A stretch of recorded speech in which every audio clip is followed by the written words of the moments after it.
ഇപ്പോൾ പല രാജ്യങ്ങളിലും കുടിയേറ്റ വിരുദ്ധ പ്രക്ഷോഭങ്ങൾ നടക്കുന്നു. യൂറോപ്യൻ രാജ്യങ്ങളിൽ മാത്രമല്ല, ഓസ്ട്രേലിയയിലും അമേരിക്കയിലും കാനഡയിലുമെല്ലാം ഇതിന്റെ പ്രതിഫലനങ്ങളാണ് നമുക്ക് കാണാൻ കഴിയുക. എന്തുകൊണ്ടാണ് ഇത്തരം പ്രക്ഷോഭങ്ങൾ ഉണ്ടാകുന്നത്? വിദേശ രാജ്യങ്ങളിൽ നിന്നെത്തുന്ന മൈഗ്രൻസിനെതിരെ എന്തുകൊണ്ടാണ് പ്രക്ഷോഭങ്ങൾ ഉണ്ടാകുന്നത്? ചെറിയ കുറെ കാര്യങ്ങൾ നമ്മളെല്ലാവരും ശ്രദ്ധിക്കേണ്ടതാണ്. പ്രത്യേകിച്ചും യാതൊരു കുടിയേറ്റ വിരുദ്ധ പ്രക്ഷോഭങ്ങളൊന്നുമില്ലാതിരുന്ന ഓസ്ട്രേലിയയിലെ സിഡ്നിയിൽ കഴിഞ്ഞ ദിവസം വൻ റാലിയാണ് നടന്നത്. കുടിയേറ്റം വേണ്ടെന്നും ഇന്ത്യ ഉൾപ്പെടെയുള്ള രാജ്യങ്ങളിൽ നിന്ന് വൻതോതിലുണ്ടാകുന്ന കുടിയേറ്റം രാജ്യത്തിന്റെ സാംസ്കാരിക മേഖലയിൽ വലിയ മാറ്റങ്ങൾ ഉണ്ടാക്കുന്നുവെന്നും കുടിയേറ്റം ഉടനടി നിയന്ത്രിക്കണമെന്ന ആവശ്യമാണ് പ്രൊട്ടസ്റ്റുകാർ മുന്നോട്ട് വെച്ചത്.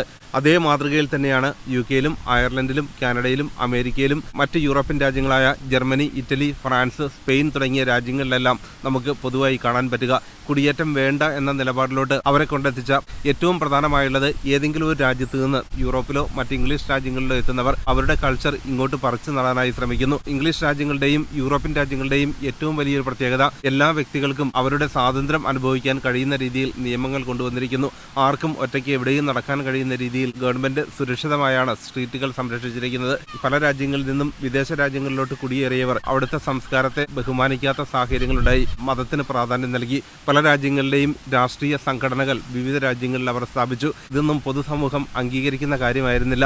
ഏത് മതത്തിലും ആർക്കും വിശ്വസിക്കാനുള്ള സ്വാതന്ത്ര്യം ഇംഗ്ലീഷ് രാജ്യങ്ങളെല്ലാം നൽകിയിട്ടുണ്ടെങ്കിലും പൊതുവായി യാതൊരു അനൗൺസ്മെന്റുകൾക്കും ഇവിടെ സ്ഥാനമില്ല. ബാങ്ക് വിളിക്കാനോ അമ്പലങ്ങളിൽ നിന്നും പള്ളിയിൽ നിന്നും യാതൊരു തരത്തിലുള്ള അനൗൺസ്മെന്റുകളും അനുവദിക്കാത്ത രാജ്യങ്ങളാണ് യൂറോപ്പ്, അമേരിക്ക ഉൾപ്പെടെയുള്ള രാജ്യങ്ങൾ.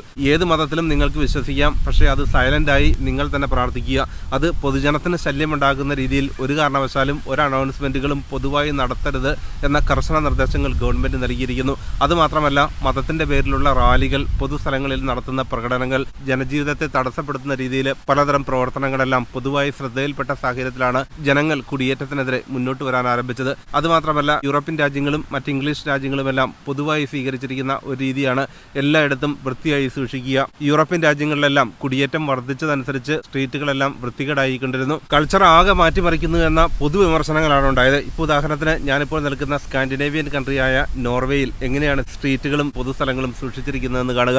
നമുക്ക് എപ്പോൾ വേണമെങ്കിലും എവിടെ വേണമെങ്കിലും ഇരിക്കാൻ കഴിയുന്ന രീതിയിലാണ് എല്ലായിടത്തും ആ ഒരു വൃത്തി അവർ കാത്തു സൂക്ഷിച്ചിരിക്കുന്നത്. വളരെ ക്ലീനായി ഒരു പേപ്പർ തുണ്ട് എങ്ങും നമുക്ക് കാണാൻ കഴിയില്ല. വളരെ മനോഹരമായി സിറ്റികളും പൊതുസ്ഥലങ്ങളെല്ലാം സൂക്ഷിച്ചിരിക്കുന്നു. കുടിയേറ്റം കൂടിയതിനനുസരിച്ച് സിറ്റികൾ ക്ലീനായി സൂക്ഷിക്കാൻ കഴിയാതെ വന്നു. മൈഗ്രേഷൻ കൂടുന്നതനുസരിച്ച് പല പ്രശ്നങ്ങളും റിപ്പോർട്ട് ചെയ്യപ്പെട്ടുകൊണ്ടേയിരുന്നു. നിരവധി കാരണങ്ങളാണ് അവർ ചൂണ്ടിക്കാണിക്കുന്നത്. ഏറ്റവും പ്രധാനമായുള്ളത് ഈ സിറ്റികളാണെങ്കിലും ഏത് സ്ട്രീറ്റുകളാണെങ്കിലും റെസിഡൻഷ്യൽ ഏരിയ ആണെങ്കിലും എല്ലാം ക്വയറ്റായിട്ട് കീപ്പ് ചെയ്യുന്ന രീതിയാണ് ഇംഗ്ലീഷ് രാജ്യങ്ങളും യൂറോപ്യൻ രാജ്യങ്ങളും ഒക്കെ സ്വീകരിച്ചിരിക്കുന്നത്. മതത്തിന്റെ പേരിൽ മാത്രമല്ല, കൾച്ചറൽ പ്രോഗ്രാമിന്റെ പേരിലാണെങ്കിലും യാതൊരു തരത്തിലുള്ള ലൗഡ് നോയിസുകളും അനുവദനീയമല്ല. പ്രത്യേകിച്ചും രാത്രി 10 മണി മുതൽ രാവിലെ 7 മണി വരെ യാതൊരു തരത്തിലുള്ള അനൗൺസ്മെന്റുകളുമില്ല. വിമാനങ്ങൾ പോലും നോ നോയിസ് മോഡിൽ മാത്രം പറക്കാൻ അനുവദിക്കുന്ന രാജ്യങ്ങളാണ് ഇവയെല്ലാം. ഈ സാഹചര്യത്തിലാണ് കുടിയേറ്റം വർദ്ധിച്ചതനുസരിച്ച് ശാന്തമായ ആ ഒരു അന്തരീക്ഷം തകർക്കുന്നു എന്ന പരാതി ഉണ്ടായത്. പ്രത്യേകിച്ചും ട്രെയിനുകളിലും പബ്ലിക് ട്രാൻസ്പോർട്ടുകളിലുമെല്ലാം ക്വയറ്റായി സൈലന്റായി യാത്ര ചെയ്യുന്ന രീതിയാണ് യൂറോപ്യൻ രാജ്യങ്ങളിലെല്ലാം ഉള്ളത്. എന്നാൽ വിദേശ രാജ്യങ്ങളിൽ നിന്ന് വരുന്നവർ ഫോൺ സ്പീക്കർ ഫോണിലിട്ടിട്ട് ഉറക്കെ സംസാരിക്കുക. ഞാൻ തന്നെ ലണ്ടൻ ഉൾപ്പെടെയുള്ള സ്ഥലങ്ങളിലൂടെ യാത്ര ചെയ്തപ്പോൾ പലപ്പോഴും നോട്ട് ചെയ്തതാണ്. മലയാളത്തിൽ ഉറക്കെ സംസാരിക്കുക, സ്പീക്കർ ഫോണിലിട്ട് സംസാരിക്കുക, പരസ്പരം വളരെ ഉറക്കെ സംസാരിച്ചുകൊണ്ടിരിക്കുക. ഈ ഒരു രീതിയൊന്നും യൂറോപ്യൻ രാജ്യങ്ങളിൽ അംഗീകരിച്ചതല്ല. നമുക്ക് തോന്നുന്ന രീതിയിൽ നമ്മുടെ സ്വാതന്ത്ര്യം അനുസരിച്ച് എന്തും ചെയ്യാൻ കഴിയുന്ന രാജ്യങ്ങളല്ല യൂറോപ്യൻ രാജ്യങ്ങളും മറ്റ് ഇംഗ്ലീഷ് രാജ്യങ്ങളുമൊക്കെ. അവിടുത്തെ നിയമങ്ങൾ കർശനമായി പാലിക്കുക. നമ്മുടെ നാട്ടിലാണെങ്കിൽ ധാരാളം നിയമങ്ങളുണ്ട്. അതൊക്കെ നിയമങ്ങൾ എഴുതി വെച്ചിട്ട് മാത്രമേ ഉള്ളൂ. അത് പാലിക്കുന്നുണ്ടോ എന്ന് ഉറപ്പുവരുത്തുന്നതിന് വേണ്ടി സംവിധാനങ്ങളുമില്ല. എന്നാൽ യൂറോപ്യൻ രാജ്യങ്ങളുടെ ഒരു രീതി അനുസരിച്ച് ഇതെല്ലാം ഒരു അലിഖിത നിയമമാണ്. എല്ലാവരും ഫോളോ ചെയ്യുന്ന ഒരു സിവിലൈസ്ഡ് കമ്മ്യൂണിറ്റിയിൽ പാലിക്കേണ്ട കാര്യങ്ങളെല്ലാം അവർ ചെറുപ്പം മുതലേ തന്നെ പഠിച്ചതാണ്. അതുകൊണ്ട് തന്നെ അത് അവരുടെ ജീവിതകാലം മുഴുവൻ അവർ ഫോളോ ചെയ്യുകയും ചെയ്യും. മൈഗ്രേഷൻ കൂടിയത് മൂലമുണ്ടാകുന്ന പ്രശ്നങ്ങളിൽ അവർ അസംതൃപ്തരായ സാഹചര്യത്തിലാണ് സ്ട്രീറ്റുകളിൽ ഇറങ്ങേണ്ടി വന്നത്. കുടിയേറ്റം വേണ്ട എന്ന നിലപാടിലോട്ട് പൊതുജന അഭിപ്രായമുണ്ടായതും. നമ്മുടെ ഈ വീഡിയോ കണ്ടുകൊണ്ടിരിക്കുന്നവർ മലയാളികളായതുകൊണ്ടാണ് ഞാൻ പറയുന്നത്. മലയാളത്തിൽ സംസാരിക്കുന്നത് വളരെ കോമൺ ആയി നമുക്ക് കേൾക്കാം. യൂറോപ്പിലെ പ്രധാന സിറ്റികളിലെല്ലാം പ്രത്യേകിച്ചും സ്റ്റുഡൻസിന്റെ കാര്യത്തിലാണ് യാതൊരു അച്ചടക്കവുമില്ലാതെ പലപ്പോഴും വലിയ ശബ്ദങ്ങൾ ഉണ്ടാക്കുക, മറ്റുള്ളവരെ ഡിസ്റ്റർബ് ചെയ്യുന്ന രീതിയിൽ വേറെ ലാംഗ്വേജ് സംസാരിച്ചുകൊണ്ട് പോകുന്നതൊക്കെ അത് ഒരു കാരണവശാലും അംഗീകരിച്ച കാര്യമല്ല. മലയാളികൾ മാത്രമല്ല, മറ്റ് പല ലാംഗ്വേജുകളും നമുക്ക് ഇതുപോലെ കേൾക്കാൻ പറ്റും. ഇംഗ്ലീഷ് സംസാരിക്കുന്ന രാജ്യമാണെങ്കിൽ അവിടെ ഇംഗ്ലീഷ് തന്നെ സംസാരിക്കുക. അതല്ലെങ്കിൽ മറ്റു രാജ്യങ്ങളാണെങ്കിൽ ജർമ്മനി ഉൾപ്പെടെയുള്ള സ്ഥലങ്ങളാണെങ്കിൽ ജർമ്മൻ സംസാരിക്കുക. മറ്റൊരു സ്ട്രേഞ്ച് ലാംഗ്വേജ് അവിടുത്തെ ലോക്കലായിട്ടുള്ള ആളുകളുടെ മുന്നിൽ വന്ന് സംസാരിക്കുന്നത് തീർച്ചയായിട്ടും അവർക്ക് ഇഷ്ടപ്പെടുന്ന കാര്യമല്ല. അവരെക്കുറിച്ച് എന്തോ നമ്മൾ നെഗറ്റീവായി പറയുന്നു എന്ന തോന്നലുണ്ടാക്കുകയും ചെയ്യും. ഇത് പൊതുവായി ഒരു കുടിയേറ്റത്തിനെതിരെയുള്ള ജനങ്ങളുടെ ഒരു വികാരമായി മാറുകയും ചെയ്യും. ഇപ്പോൾ സ്കാൻഡിനേവിയൻ കൺട്രികൾ ഇത്രത്തോളം ക്ലീനായി കിടക്കാനുള്ള പ്രധാന കാരണം മൈഗ്രേഷൻ തീരെ കുറവായതുകൊണ്ട് തന്നെയാണ്. കുടിയേറ്റം കൂടുന്നതനുസരിച്ച് ആ ഒരു കൾച്ചറൽ ചേഞ്ച് നമുക്ക് എല്ലായിടത്തും കാണാം. 13 വർഷം മുൻപ് ഞാൻ ലണ്ടനിലെത്തുമ്പോൾ അന്നത്തെ ലണ്ടനല്ല ഇപ്പോഴുള്ളത്. ഇപ്പോൾ സിറ്റിയൊക്കെ കൂടുതൽ ഡേർട്ടി ആയിക്കൊണ്ടിരിക്കുന്നു. നിരവധി രാജ്യങ്ങളിൽ നിന്നുണ്ടായ മൈഗ്രേഷൻ രാജ്യത്തിന്റെ എല്ലാ മേഖലകളിലും പ്രതിഫലിക്കുന്നു. രാജ്യത്തുണ്ടാക്കുന്നത് കൾച്ചറൽ ചേഞ്ച് ആണ് എന്ന മുദ്രാവാക്യങ്ങളുമായാണ് ഇപ്പോൾ ഫാർ റൈറ്റ് ഗ്രൂപ്പുകൾ രംഗത്ത് വന്നിരിക്കുന്നത്. പൊതു സാഹചര്യങ്ങളിലെല്ലാം വിദേശ കൾച്ചർ കൊണ്ടുവന്ന് സ്ഥാപിക്കുന്ന രീതിയിലോട്ട് കാര്യങ്ങൾ എത്തുന്നത് ഒരു കാരണവശാലും നേറ്റീവ് ആയിട്ടുള്ളവർക്ക് അംഗീകരിക്കാൻ കഴിയുന്ന കാര്യമല്ല. ഒരു രാജ്യത്ത് വന്ന് സെറ്റിൽ ചെയ്യുകയാണെങ്കിൽ അവിടുത്തെ നിയമങ്ങൾ അനുസരിക്കുക, അവിടുത്തെ ഗവൺമെന്റ് എന്താണോ പറഞ്ഞിരിക്കുന്നത് അതിനപ്പുറത്തേക്കുള്ള കാര്യങ്ങൾ ചെയ്യാതിരിക്കുക എന്നുള്ളത് നമ്മളുടെ ഒരു ബേസിക് ആയിട്ടുള്ള ഒരു നോളജാണ്. ഇപ്പോൾ ഇത് മലയാളികളുടെ കാര്യത്തിൽ മാത്രമല്ല, പല രാജ്യങ്ങളിൽ നിന്ന് വന്നവർ ഇത്തരം അവരുടെ കൾച്ചർ ഇങ്ങോട്ട് കൊണ്ടുവരുന്ന രീതി പൊതുവായിട്ട് നമുക്ക് കാണാനായി കഴിയും. പ്രധാനപ്പെട്ട ഒരു കാര്യമാണ് ക്യൂ പാലിക്കുന്ന കാര്യത്തിൽ. ബസ്സുകളിൽ കയറുന്ന സമയത്താണെങ്കിലും ഏതെങ്കിലും ഒരു പബ്ലിക് സർവീസ് സ്വീകരിക്കുമ്പോൾ, ബാങ്കുകളിൽ പോകുമ്പോൾ അവിടെ ആദ്യം വന്നിട്ടുള്ളവർ ആരാണോ അവർക്കാണ് ആ സർവീസ് ആദ്യം കിട്ടേണ്ടത്. ഇപ്പോൾ മലയാളികളെ സംബന്ധിച്ചിടത്തോളം മറ്റാരെയും നോക്കാതെ ഡയറക്റ്റായിട്ട് മുന്നിലോട്ട് കയറി നിന്ന് അവരുടെ ആവശ്യം വേഗം പറയുന്ന ആ ഒരു രീതി, ഇടിച്ചു കയറുന്ന ആ രീതി, അതൊക്കെ വളരെ അൺകൾച്ചേർഡ് ആയിട്ടാണ് കണക്കാക്കുക. ഇപ്പോൾ കേരളത്തിലാണെങ്കിൽ നമ്മൾ ഏതെങ്കിലും ഒരു സ്ഥലത്ത് ക്യൂ ആയിട്ട് നിൽക്കുകയാണെങ്കിൽ അതിനിടയിലോട്ട് ഇടിച്ചു കയറുന്ന ധാരാളം പേരെ നമുക്ക് കാണാൻ പറ്റും. അതൊക്കെ ഒരു കാരണവശാലും യൂറോപ്യൻ രാജ്യങ്ങളിൽ അക്സെപ്റ്റബിൾ അല്ല. അത് ഒരു സിവിലൈസ്ഡ് വേയുമല്ല. അതുകൊണ്ട് തന്നെ ഇത്തരം രീതികളൊക്കെ നമ്മുടെ മനസ്സിലുണ്ടെങ്കിൽ അതൊക്കെ മാറ്റിവെച്ച് ഈ രാജ്യങ്ങളിലോട്ട് വരിക. ഇതേ രീതിയിൽ വളരെ മോശമായ രീതിയിൽ ബിഹേവ് ചെയ്തതിൻ്റെ പേരിലാണ് ഇപ്പോൾ കുടിയേറ്റ വിരുദ്ധ പ്രശ്നങ്ങൾ ഉണ്ടാകുന്നത്.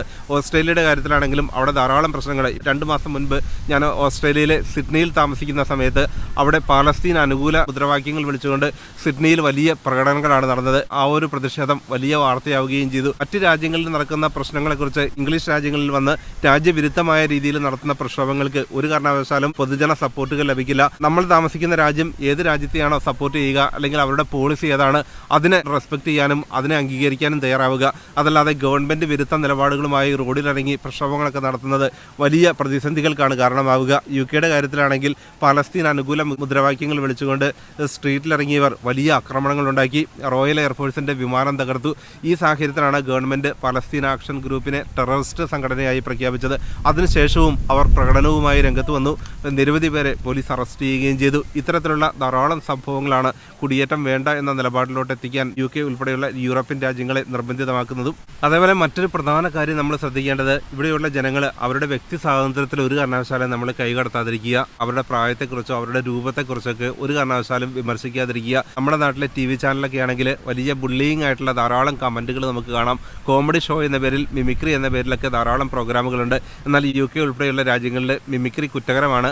അത് ബുള്ളിയിങ് ആൻഡ് ഹറാസ്മെന്റ് ആയിട്ടാണ് കണക്കാക്കുക. എനിക്ക് നേരിട്ടറിയാവുന്ന ഒരു സംഭവത്തിൽ വർക്ക് പ്ലേസിൽ വന്ന ഒരു നേഴ്സ് മറ്റൊരു നേഴ്സിനോട് പറഞ്ഞത്, നിങ്ങൾ വളരെ മെലിഞ്ഞു പോയല്ലോ, ഭക്ഷണമൊന്നും കഴിക്കുന്നില്ലേ എന്ന് ഫ്രണ്ട്ലി ആയിട്ട് ചോദിച്ചതിന്റെ പേരിൽ അവർക്ക് ജോലി നഷ്ടപ്പെടേണ്ട സാഹചര്യമുണ്ടായി.